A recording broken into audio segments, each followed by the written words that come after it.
Hey, creating maven. I'm Joy Spencer, your Reframe specialist, with one important message. Your real work, it's not your job or your career. Your real work is what you create. And what you create is what sets you apart and makes you incomparable. It's your legacy. I'm here to show you a whole new way of working so you can create with your gifts, make a unique contribution, and finally get paid to be yourself. This is Reframe to Create. Aren't babies the cutest? Especially when they're learning to walk. I've watched my cousins' kids, nieces, friends' kids, so many different kids learn how to walk, and it's quite inspiring, actually. They grab onto tables and your legs and really the corners of anything as they lift themselves up and, shake the entire time. Their legs are all wobbly as they're trying to get better at taking 1, then 2, then 10, then endless steps. They don't stop until they get the job done.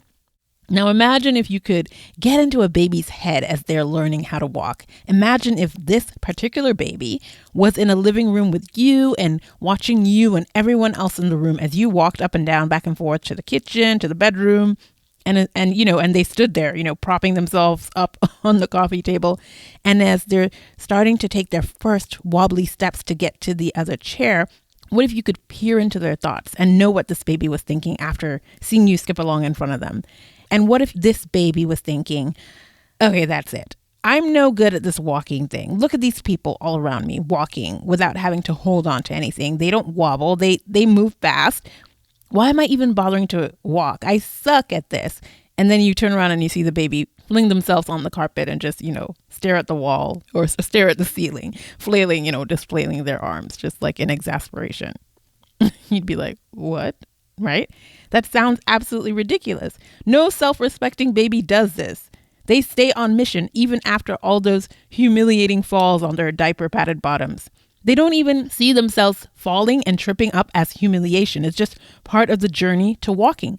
They don't compare themselves to adults they are watching and interpret what they're seeing as all the ways that they come up short. They look at others doing what they want to do and they're like inspired. They're like, oh, okay, this is how we do it. And they get on with it.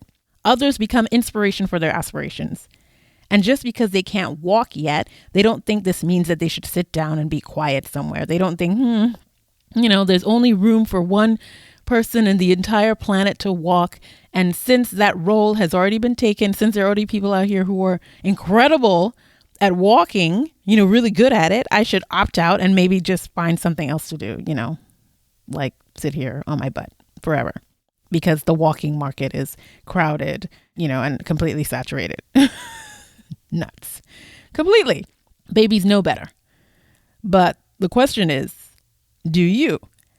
How many times have you said to yourself, oh, I'm not the very best at this thing or that thing, and you've used that as a reason to quit or to not even start at all? How many times have you said, oh, this thing has been done before. I'm not original with this idea, so I should be quiet about things. I shouldn't bother. How many times? How many times have you put off the hard work of figuring out what you can create to liberate your work and to get paid to be you because you keep comparing yourself to what other people are doing on Instagram or LinkedIn or wherever? Too many times, I think. That's what I want us to talk about.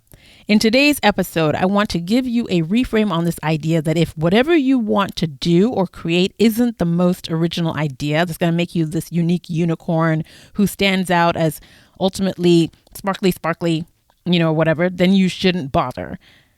That idea that if you're not Oprah or Steve Jobs, then you need to go sit in a corner and be quiet. I'm going to tackle this mindset because it's not just holding you back. It's robbing in the most devastating way. It's robbing those whom you're here to serve. Because creating is not just about you. It's about everyone who's going to benefit from what you create. And it doesn't matter how few those people are. They matter. And what you have for them matters. So let's get to it. First off, I get it. I totally get and understand how you can feel like this sometimes. Take me for example. I'm doing a podcast in an environment where every single day, hundreds of thousands of people start new podcasts to, add to the market of about 5 million podcasts already. Can you say crowded? Like flooded, smushed to the brim market? I have nowhere near the number of listeners that someone like a Tim Ferriss or a Mel Robbins or any of those big muckety mucks have. And for some people, that would be reason enough to not do it. But that doesn't stop me. I'm not even thinking about it this way. If I was thinking I was in competition with them or in competition with anyone, really, I do one of two things. One, I would hustle like crazy to beat them, like whoever them is, my imagined, person who's at the top of this ladder, or I'd just quit. I wouldn't be focused on what's most important and why I started this podcast. And that's you.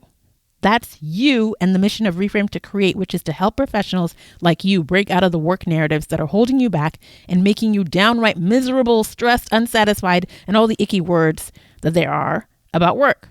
I do this because I believe that even if I can only help one professional like you to break free and master creating with your gifts so that you can liberate your work and get paid to be you, and then, be on the mission of doing exactly what you're, here to do in the places that you're here to serve, then when I'm doing that, I'm on mission and I'm doing exactly what I'm supposed to be doing, as long as I've done it for at least one person. That's because of what I believe about creating, which is a couple of things. One, that creating is a responsibility. We all have gifts. We're not meant to just sit on them, regardless of what our jobs say, what our jobs care about, or what our jobs will allow. We're meant to create with our gifts and find a way to offer them in service to at least one other person.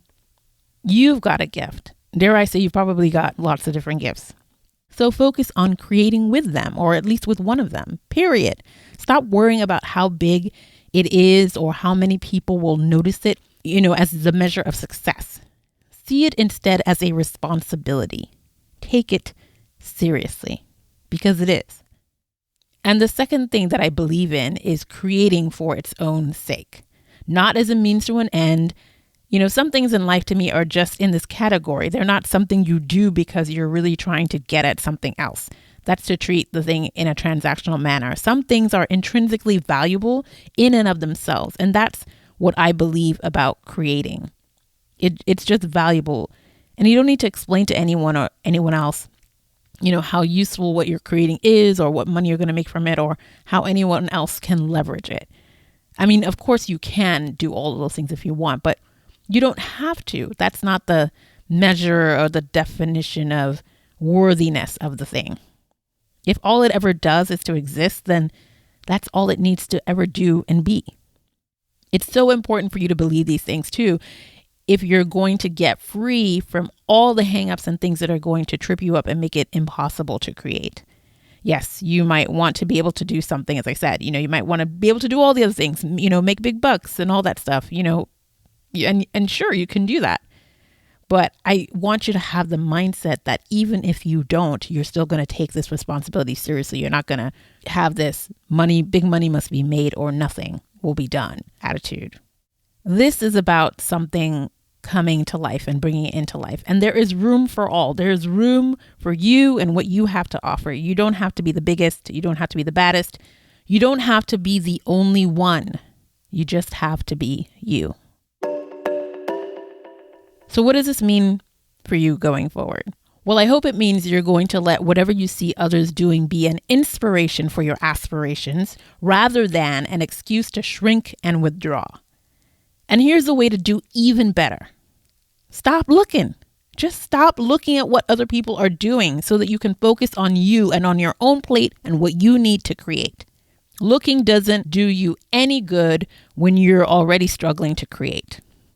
I see this with the leaders I help to craft their stories for video products. They'll often come to me and say, hey, I watched some of the other videos that you worked on with these other leaders and, I can't do that. I don't have a story. I don't have a good story like that, and I can't figure it out. And I have to do a lot of coaching to get them to understand that those other videos did not start out that way. Those stories were like nothing when I started working with those leaders before we got to the glossy end product. And that what they're doing is just comparing, that saying, they're comparing their behind the scenes to someone else's upfront stage performance. And you can't do this. But this is what you can do instead.